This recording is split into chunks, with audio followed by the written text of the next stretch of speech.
Hi guys, nandito tayo ngayon sa Lolo and Lola Restaurant dito sa Medicine Hat.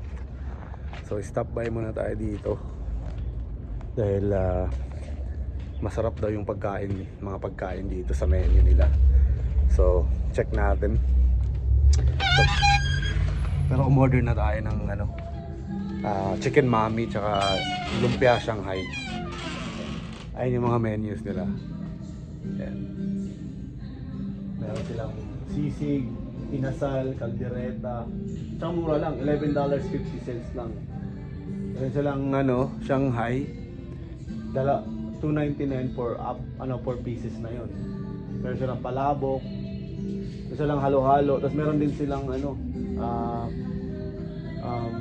pork barbecue. So, diba?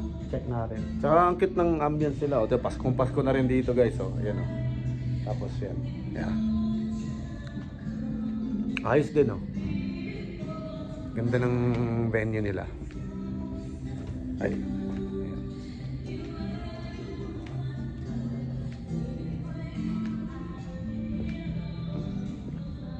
Yun lang.